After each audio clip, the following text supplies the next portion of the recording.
Hi everyone, good morning to all of you. Welcome to Unacademy WBPSC. তোমাদের সাথে একটি নতুন অফার নিয়ে আমরা ডিসকাশন করব, যেখানে তোমরা 12 মাসের সাবস্ক্রিপশন নিলে 2 মান্থসের সাবস্ক্রিপশন ফ্রি অফ কস্ট পেয়ে যাচ্ছ এবং 24 মাসের সাবস্ক্রিপশন নিলে 3 মান্থসের সাবস্ক্রিপশন ইজিলি পেয়ে যাচ্ছ ফ্রি অফ কস্ট। সাবস্ক্রিপশন নেওয়ার জন্য তোমরা অঙ্কিতা লাইভ কোডটি ব্যবহার করতে পারো এবং রেগুলারিটি মেনটেন করো নিজেদের বেটার পারফরমেন্সের জন্য। 2022-এর জন্য যারা প্রিপারেশন নিচ্ছ WBCS প্রিলিমিনারিকে মাথায় রেখে, তাদের এটি একটি অত্যন্ত সুবর্ণ সুযোগ। তারা চাইলে আমাদের সাথে যুক্ত থাকতে পারো। ফাউন্ডেশন কোর্স তোমাদের জন্য কমপ্লিট করা হচ্ছে এবং প্রত্যেকটি প্রিলিমস অ্যান্ড মেন্সকে মাথায় রেখে এইভাবেই আমরা তোমাদের সাথে থাকার চেষ্টা করছি। এবং দিশারি একটি কম্প্রিহেন্সিভ কোর্স আসছে স্কুল সার্ভিস কমিশনের ক্ষেত্রে, গ্রুপ সি, গ্রুপ ডি, তারও ব্যাচ নাম্বার 2 আমরা এখানে দেখতে পাচ্ছি। এক্সপার্ট এখানে তোমরা যদি হতে চাও, ম্যাথ, রিজনিং, ইংলিশ, এই কোর্সও তোমরা পেয়ে যাচ্ছ আমাদের সাথে 23শে অগস্ট থেকে। তাই WBCS প্রিলিমসের ফাইনাল একটি মক টেস্ট আমরা পাচ্ছি 20 তারিখ। তাই যদি মনে হয় আমাদের সাথে যুক্ত থাকতে চাও, এই কোর্সের মাধ্যমে অ্যানালিসিসটি দেখতে চাও, বিভ্রাংশু স্যার সেটি তোমাদের সাথে শেয়ার করবেন, তাহলে রেগুলারিটি মেনটেন করে আমাদের সাথে যুক্ত থাকতে পারো। আর SSCর গ্রুপ সি স্কলারশিপ একটি টেস্ট আমরা পাচ্ছি, যেখানে 1 বছর বা তার ঊর্ধ্বে সাবস্ক্রিপশন ফ্রি অফ কস্টের পাওয়া যাবে। যে ফার্স্ট র্যাঙ্ক করবে, যে 4 থেকে 13 র্যাঙ্ক করবে, তার জন্য 75% স্কলারশিপ এখানে প্রোভাইড করা হবে। আর যে 14 থেকে 20 র্যাঙ্ক করবে, তার জন্য 50%-এর স্কলারশিপ এখানে তাদেরকে ডিসকাউন্টে দেওয়া হবে। তাই এই যে ডিফারেন্ট সিরিজগুলো তোমাদের সাথে প্রোভাইড করা হচ্ছে এবং লাস্ট মিনিটের রিভিশন সিরিজও এখানে আমরা পাচ্ছি WBCS প্রিলিমস 2021-কে মাথায় রেখে, তো যার দ্বারা আমরা নিজেদেরকে এখানে ফোকাসে আনতে পারছি এবং নিজেদের প্রিপারেশনকে অনেকটা সুন্দরভাবে এগিয়ে নিয়ে যেতে পারছি। তাই WBPSCর এই প্রিপারেশনের জার্নিতে তোমাদের শুরু থেকে শেষ প্রত্যেকটি পদে পদে আমরা তোমাদের সাথে থাকার চেষ্টা করছি। তাই সাবস্ক্রিপশনটি এখানে তোমাদের যদি মনে হয় যে তোমাদের এই প্রিপারেশনে তোমাদের গাইডস দরকার এবং আমরা টপ এডুকেটররা তোমাদেরকে পাশে সেইভাবে থেকে তোমাদের বেস্ট লার্নিং এক্সপিরিয়েন্স প্রোভাইড করার চেষ্টা করছি। এবং আমাদের এই WBPSCর আন্ডারে যেই সমস্ত এক্সামসগুলি হয়, তার অ্যানালিসিস সেকশনটিও আমরা এখানে রাখার চেষ্টা করি। তাই যদি মনে করো each and everyday regularity maintain করতে চাও, তাই আমাদের সাথে যুক্ত থাকো। স্পেশাল ক্লাস যে ফিচার্সগুলি রয়েছে, মানে ক্লাসে যাওয়ার আগে স্পেশাল ক্লাসের ফিচার্স রয়েছে, ডেসক্রিপশনে আমার প্রোফাইলের লিঙ্ক প্রোভাইড করা রয়েছে, তোমরা ডাইরেক্টলি চাইলে আমাদের সাথে সেখানে যুক্ত থাকতে পারো। ডিফারেন্ট ইন্টারঅ্যাক্টিভ সেশন তোমাদেরকে প্রোভাইড করা হয় লার্নারদের জন্য, ইভ্যালুয়েশন তাদের করার জন্য পোল প্রোভাইড করা হয়, তোমরা ডাইরেক্ট নোটিফিকেশন পেয়ে যাবে, কখনো কোনো ক্লাস মিস করবে না। লেকচার নোট এখানে তোমাদেরকে প্রোভাইড করা হয়, 1 ঘন্টা বাদেই তোমরা PDFটি ফ্রি অফ কস্ট ডাউনলোড করে নিতে পারবে এবং তোমাদের ক্লাস যেখানেই থাকো না কেন, ওয়ার্কিং হোক বা যারা স্টুডেন্ট, ফুল টাইম স্টুডেন্ট, সকলের কথা মাথায় রেখে আমাদের ক্লাস এনি টাইম এনিওয়্যার, যে কোনো একটি ডিভাইস যেখানে নেটওয়ার্ক থাকবে, ইন্টারনেট থাকবে, তাহলেই কিন্তু আমরা এই সিরিজটি করে ফেলতে পারি। সো 1 মাসের সাবস্ক্রিপশন, 3 মাস, 6 মাস, 12 মাস, 24 মাস, এই আলাদা আলাদা সাবস্ক্রিপশনের প্যাকেজ তোমাদেরকে প্রোভাইড করা রয়েছে। যদি মনে হয় এগেইন সাবস্ক্রিপশন প্রয়োজনীয়, আমাদের সাথে যুক্ত থাকতে চাও, তোমরা অঙ্কিতা লাইভ কোডটি ব্যবহার করতে পারো নিজেদের প্রিপারেশনের জন্য। Complete syllabus, unlimited practice set, unlimited PDF note and regular doubt clearing সেশনসের মাধ্যমে তোমরা আমাদের সাথে যুক্ত থাকতে পারো। সুস্থ থাকো, ভালো থাকো, পড়তে থাকো এবং কন্টিনিউয়েশন এখানে নিয়ে চলতে থাকো। তোমাদের নিজেদের প্রিয় শিক্ষকের কাছ থেকে প্রত্যেকটি দিন মোটিভেটেড হয়ে নিজের সম্পূর্ণ সিলেবাসের কাভারেজটি তোমরা অ্যাক্সেস করো, ভালোভাবে নিজেদের লক্ষ্যের দিকে এগিয়ে যাও এবং এইভাবেই আমরা তোমাদের পাশে থাকার চেষ্টা করব। আজকের আমাদের আলোচনাটি চলো শুরু করা যাক।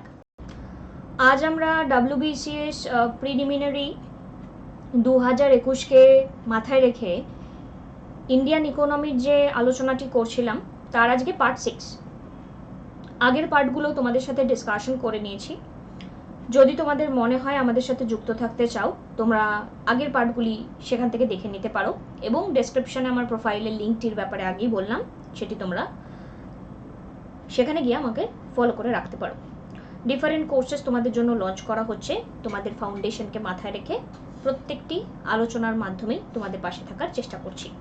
সো ইন্ডিয়ান ইকোনমি সিরিজের বেশ কয়েকটি ডিসকাশন আমি তোমাদের সাথে করেছি, এবং এখানে আমাদের যে আন্ডারস্ট্যান্ডিং লেভেলটিকে আমরা একটু এখান থেকে তৈরি করার চেষ্টা করব আজকে একটা নিউ কনসেপ্ট, যার নাম হচ্ছে ট্যাক্স বুয়ান্সি।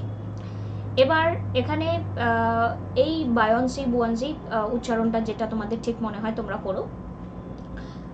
এবার এই কনসেপ্টটিকে বুঝতে গেলে আমাদের কিছু ব্যাকগ্রাউন্ড নলেজ দরকার। তো সেই ব্যাকগ্রাউন্ড নলেজটিকে আমরা একটু আন্ডারস্ট্যান্ড করার চেষ্টা করছি, আন্ডারস্ট্যান্ডিংটা একটু তৈরি করার চেষ্টা করছি। সো এখানে দেখো একটা কনসেপ্টকে আমাদেরকে বুঝতে হবে, সেটা হচ্ছে গিয়ে এই সেকশনটি আমার কোন লজিক নিয়ে কথা বলছে সেই লজিকটাকে বুঝতে হবে। সো সবার প্রথম আমরা যদি ইন্ডিয়ান ট্যাক্স স্ট্রাকচারকে দেখি, সেটা ডাইরেক্ট অ্যান্ড ইনডাইরেক্ট। এবার ইনডাইরেক্ট ট্যাক্স জিএসটিতে ম্যাক্সিমামটাই সাবজিউম হয়ে গেছে। এবার আমাকে বলো জিএসটির জন্মদিন কবে, কততম অ্যামেন্ডমেন্ট অ্যাক্ট, কততম অ্যামেন্ডমেন্ট বিল, কোন কমিটির রেকমেন্ডেশনে ফর্মেশন হয়েছে, সব তোমাদেরকে বলেছি, চটপট কমেন্ট সেকশনে কমেন্ট করো। এবার এই যে ইনডাইরেক্ট ট্যাক্স, এটা রিগ্রেসিভ না প্রগ্রেসিভ? সো এখানে আমরা যদি দেখি রিগ্রেসিভ অ্যান্ড প্রগ্রেসিভের কনসেপ্ট, তাহলে আমরা একটা সিম্পল জিনিস দেখতে পারবো যে ইনডাইরেক্ট ট্যাক্স আমাদের প্রগ্রেসিভের পার্ট নয়, ডাইরেক্টটা প্রগ্রেসিভের পার্ট। ব্যাপারটা কি, এই প্রগ্রেসিভ অ্যান্ড রিগ্রেসিভের কনসেপ্ট কি? লাইক আমার মাসে ইনকাম এখানে সাপোজ 1000 টাকা, আর মানে এ নামক কোনো একজনের ইনকাম মাসে 1000 টাকা, আর বি নামক কোনো একজনের ইনকাম মাসে এখানে 1 লাখ টাকা, ঠিক আছে? এবার এখানে এই দুজনই দোকানে গেলেন, যেই দোকানে তিনি গেলেন, কোন দোকানে গেলেন? এপিস টি হাবে টি কনজামশনের জন্য গেলেন। তো কোনো একটি আদা চায়ের দাম সাপোজ 20 টাকা, ধরে নিলাম 20 টাকা। এবার এই 1000 টাকার লোকটি চা খেতে এলে তাকেও 20 টাকা পে করতে হবে, এই 1 লাখের লোকটি চা খেতে এলে তাকেও 20 টাকা পে করতে হবে। তার মানে কি? তার মানে এই যে জিএসটির ইমপ্লিমেন্টেশনটি, তার যে নিজস্ব ইনকাম তার উপর কিন্তু কোনো এফেক্ট ফেলছে না। এই যে এফেক্ট ফেলছে না, সেটি কিন্তু অত্যন্ত বেদনাদায়ক। কারণ তার মানে কি, আমি ইনইকুয়ালিটি বাড়াচ্ছি না। কারণ আজকে যে 1000 টাকার রোজগার করে, তার মানে কি তার যেহেতু রোজগার সে কম করে, এপিস টি হাবে গিয়ে চা খাওয়ার কোনো যোগ্যতা তার নেই। যোগ্যতা বলতে পার্সোনালি কেউ নিও না, এটা আমি ডিমান্ড অ্যান্ড সাপ্লাইয়ের রেসপেক্টে বলছি, ঠিক আছে? তো সেই ক্যাপাসিটি মানে এবিলিটির রেসপেক্টে বলছি, ডিমান্ডের। তো সেই অর্থে আমাদের বিভিন্ন জিনিসের এই যে জিএসটির ইমপ্লিমেন্টেশনটিকে নিয়ে কথা বলা হয়। এবার খুবই স্বাভাবিকভাবে ইনডাইরেক্টের রেসপেক্টে যে ট্যাক্সটা আমাদের কালেকশন হয়, সেই টাকাগুলো থেকেই যে সমস্ত স্কিম ইমপ্লিমেন্টেশন আমরা দেখতে পারি তা নয়, কারণ সেটা কার রেসপেক্টে দেখতে পারি? ডাইরেক্টে। লাইক এই যে 1000 যে রোজগার করছে, সে যদি 1 টাকা ট্যাক্স দেয়, যে 1 লক্ষ রোজগার করছে সে অবশ্যই 100 টাকা ট্যাক্স দেবে। মানে ইনকাম বেশি, ট্যাক্সের যে লেভেল, যে মানে রেঞ্জটা সেটা বেশি। তো সেটা হচ্ছে ডাইরেক্ট। এবার সিম্পলি এখানে কথাটা তার মানে কি হচ্ছে, আজকে সাপোজ ধরো এপিস টি হাব, এই যে টি হাব আমার যে চায়ের দোকানটা, ওকে? সো এই যে এপিস টি হাব, এই এপিস টি হাবে এখানে আমি যদি দেখি যে এখানে আমার মান্থলি সাপোজ 10,000 টাকা এখানে ইনকাম হচ্ছে, মান্থলি 10,000 টাকা। মান্থলি 10,000 টাকা হলে আমি যদি 12 মাসে যাই, তাও কিন্তু আমি ট্যাক্স স্ট্রাকচারের মধ্যে আসছি না, তার মানে আমি ট্যাক্স দিলাম না। বাট তোমাদের ভালোবাসায় আমার দোকানের উন্নতি হলো, তোমরা WBCS অফিসার হয়ে গেলে, সবাই নিজের ফ্যামিলি নিয়ে আমাদের এপিস টি হাবে তোমরা চা খেতে এলে। এই ভালোবাসার উন্নতির রেসপেক্টে আমার চায়ের এত নাম হয়ে গেল যে এখানে 50,000 টাকা আমার মান্থলি চায়ের এই দোকান থেকে ইনকাম হলো, ঠিক আছে? এবার 12 মাসে আমি যদি 50,000 টাকার হিসাব করি, তাহলে খুবই স্বাভাবিকভাবে আমি এখানে দেখতে পাচ্ছি 6 লাখ আমার ইনকাম হচ্ছে। এবার খুবই স্বাভাবিকভাবে যেহেতু আমার ইনকাম বেড়ে গিয়েছে তার জন্য আমাকে কি পে করতে হবে, এবার আমাকে ট্যাক্স পে করতে হবে। আগে আমি ট্যাক্স স্ট্রাকচারের মধ্যে আসছিলাম না, বাট নাও আমাকে এবার ট্যাক্স পে করতে হবে। এবার যদি আমাকে ট্যাক্স পে করতে হয়, তার মানে এই জায়গা থেকে গভর্নমেন্ট ইনকাম করতে পারে। আর গভর্নমেন্ট ইনকাম করা মানে গভর্নমেন্ট তো আর নিজে চা খাবে না সেই টাকাটা দিয়ে, গভর্নমেন্ট কি করবে, সেটা সাধারণ মানুষের মধ্যে ডিস্ট্রিবিউশন করে দেবে, সাধারণ মানুষের উন্নতি হবে। তাহলে এই যে চাকাটা এটা ঘুরতে থাকবে। তাহলে এখান থেকে আমরা কি বুঝতে পারলাম, এখান থেকে আমরা বুঝতে পারলাম আমি কিছু প্রোভাইড করছি, মানে আমার ইনকাম জেনারেশন বাড়ছে, দ্যাটস ওয়াই আমি ট্যাক্স পে করছি বা ট্যাক্সের আওতায় আসছি। এবার হতে পারে এই 50,000-এর বদলে আমার ইনকাম বেশ কিছুদিনের মধ্যে 1 লাখ পার মান্থ এপিএসটি হাব থেকে হয়ে গেল, তাহলে আমি 12 লক্ষ টাকা ইনকাম করলাম। 12 লক্ষ টাকাতে ট্যাক্স আরও বেশি দেবো। ইট মিনস আমি ইনকাম বেশি করব, ট্যাক্স বেশি দেবো, রাইট? হোপফুলি ওই একই কনসেপ্ট ঘুরিয়ে এলো। এবার এখানে ট্যাক্স বিয়ন্সিটা কি বলছে, explain this relationship between the changes in government tax revenue growth and changes in GDP. এবার কথাটার মানেটা বোঝার চেষ্টা করো। কথাটার মানে হচ্ছে এটা একটা রিলেশন বোঝাচ্ছে যে গভর্নমেন্ট তার ট্যাক্স রেভিনিউ ধরো 5%কে 6% করে দিল, এবং এই যে 5%কে 6% করে দিল ট্যাক্সের, ঠিক আছে, সেই ট্যাক্সের যে চেঞ্জেসটা, সেই চেঞ্জেসটা জিডিপির কত রেসপেক্টে এফেক্টে আসছে।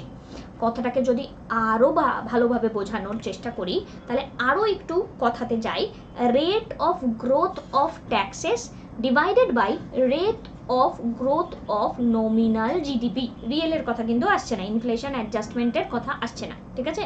তার মানে rate of growth of taxes, tax এখানে কতটা পরিমাণে আমার কতটা গ্রো করলো ডিভাইডেড বাই এখানে জিডিপি, জিডিপির কত পার্সেন্ট চেঞ্জের রেসপেক্টে আমরা এতটা ট্যাক্স এক্সট্রা পাচ্ছি। এই কনসেপ্টটাকেই বলছে ট্যাক্স বিয়ন্সি। এবার effective tax rate to come down. দেখো এখানে আমাদেরকে আরও একটা কথা মাথায় রাখতে হবে, তো এখানে এই জায়গাটাকে আমরা আরেকটু গভীরে গিয়ে ব্যাপারটাকে বোঝার চেষ্টা করব। কেমন কি ব্যাপার, ব্যাপারটা হচ্ছে গিয়ে সাপোজ আমি এখানে যে স্ট্রাকচারটাতে বিলং করলাম, সেখানে যদি আমি আরও একটা পেজ তোমাদের জন্য নিয়ে নিই, একটু দাঁড়াও। তো সেখানে হচ্ছে গিয়ে আরেকটা কনসেপ্টটা কি, আমি এখানে ট্যাক্সটা পে করছি, রাইট? এবার আমি যদি ধরো জিডিপির আমার গ্রোথ হচ্ছে, এই ভাষাটা তো তোমরা বুঝে গেলে, জিডিপির গ্রোথ হচ্ছে কারণ কি একজন ম্যানুফ্যাকচারিং সেক্টর বা আমাদের ম্যানুফ্যাকচারিং বলবো না, আমাদের যে ডিফারেন্ট যে সেক্টরসগুলো রয়েছে তার মধ্যে গুডস অ্যান্ড সার্ভিসের এখানে গ্রোথ, যার ফলস্বরূপ জিডিপির এখানে আমরা গ্রোথ দেখতে পাচ্ছি, জিডিপির গ্রোথ দেখতে পাচ্ছি। জিডিপির গ্রোথ দেখার সাথে সাথেই আমি ট্যাক্সের এখানে আমার ট্যাক্স রেট বেশি দিতে হচ্ছে, সেক্ষেত্রেও আমরা একটা গ্রোথ দেখতে পাচ্ছি।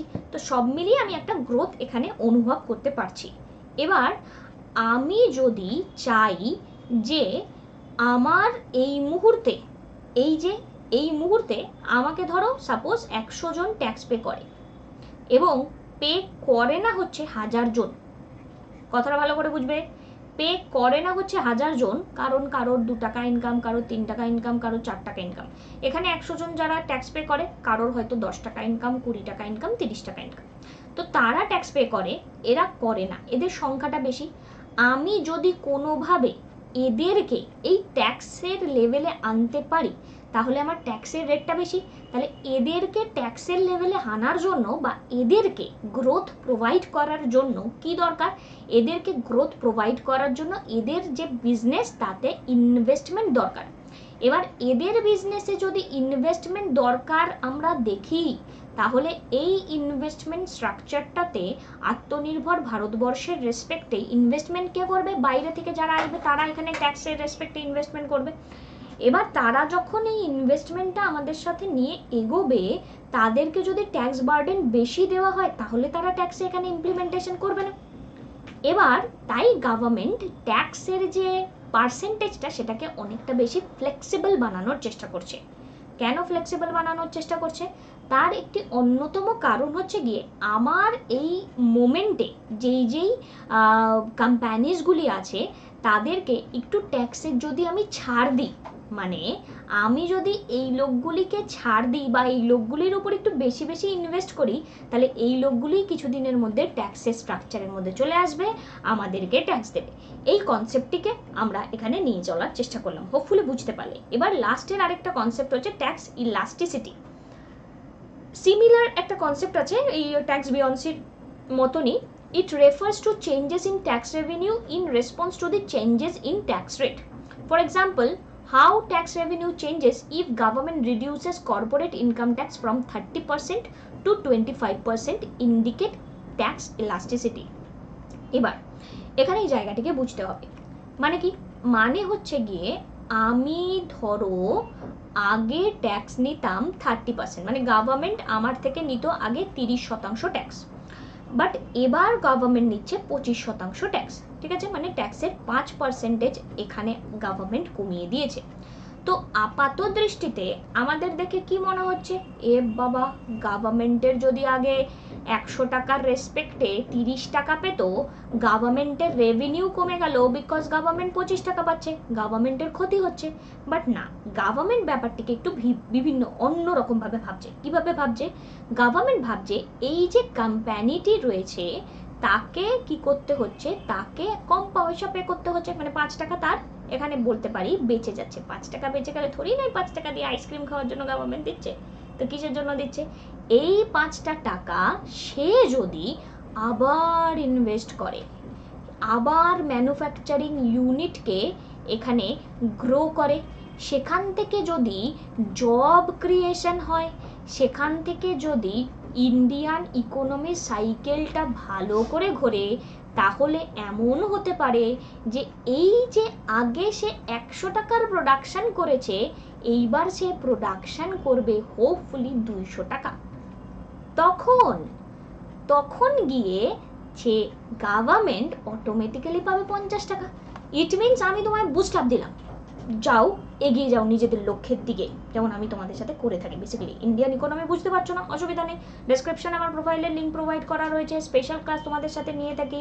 জাস্ট আমাদের সাথে যুক্ত থাকো, রেগুলারিটি মেনটেন করো, নিজেদের আইডিয়া ক্লিয়ার করো। এবার এই যে 50 টাকা দিল, তার মানে কি আমি প্রথমে তোমার যে এবিলিটিটা, সেই এবিলিটিটাকে আমি ভীষণ রকমভাবে বুস্ট আপ দিয়ে দিলাম। তোমার এবিলিটি বুস্ট আপের জন্য তুমি আগে যেই খরচটা করছিলে ট্যাক্সের রেসপেক্টে, সেইটা বাঁচিয়ে দিয়ে তুমি সেটাকে আবার ইনভেস্ট করে দিলে। এই ইনভেস্টমেন্টের রেসপেক্টে আমার কিন্তু গ্রোথ হলো। সো কনসেপ্ট ট্যাক্স ইলাস্টিসিটির এটাই, যে আমি কমিয়ে দিলাম ট্যাক্স রেট, চেঞ্জ করলাম ট্যাক্স রেট, তাতে তুমি কতটা ট্যাক্স রেভিনিউ বাড়ালে। দেখো খুব ইন্টারেস্টিং টপিক, কিন্তু আমি হিস্ট্রি আর ইকোনমিক্স তোমাদেরকে পড়াই। হিস্ট্রি যে কোনো জায়গায় যে কোনো মুহূর্তে তোমরা কিন্তু আমাদের সাথে যুক্ত থাকতে পারো আলোচনাতে। লাইক আমরা বলতে পারি যে আজকে আমরা বাবর পড়াবো, আচ্ছা চলো বাবরকে নিয়ে গল্প শুনে নিই। ইন্ডিয়ান ইকোনমি কিন্তু সেরকম সাবজেক্ট নয়। ইন্ডিয়ান ইকোনমিতে আন্ডারস্ট্যান্ডিং লেভেলকে অনেকটা গ্রো করাতে হয়, এবং নোটস এখানে শুধু থাকলে কিছু হয় না।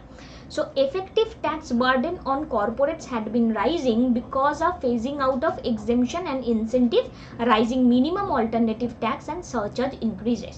So এখানে দেখো আমাদেরকে আপ টু 1 কোটি টাকা পর্যন্ত 30.90 এখানে পার্সেন্টেজ, 1 কোটি থেকে 10 কোটি যাদের ইনকাম তাদের 33 দিতে হবে, আর এক্সিডিং 10 কোটি তাদের 34% ইনকাম দিতে হবে। তার মানে 10 কোটি টাকা সে রোজগার করলে তাকে 34% তার ইনকামে দিয়ে দিতে হচ্ছে। এবং এই যে নমিনাল ট্যাক্স রেট, এই ট্যাক্স রেট পূর্বের তুলনায় অনেকটা কমিয়ে দিয়েছে। ওকে, সো এই যে ডেটাটা তোমাদের সাথে আমি শেয়ার করলাম, পরের দিনকে আমরা আরও একটা ইন্টারেস্টিং ডেটা নিয়ে আলোচনায় আসছি। ততক্ষণ তোমরা আমার সাথে যুক্ত থাকো, সুস্থ থাকো, রেগুলারিটি মেনটেন করো। যদি মনে হয় ইএমআই মেথডের মাধ্যমে আমাদের সাথে যুক্ত থাকতে চাও, আমাদের সাথে লাইভ ক্লাসেস করতে চাও, তাহলে আমাদের সাথে যুক্ত থাকতে পারো। ডেসক্রিপশন আমার প্রোফাইলের লিঙ্ক প্রোভাইড করা রয়েছে, তোমাদের পাশে থাকার চেষ্টা করছি। Thank you, have a good day, take care, tata.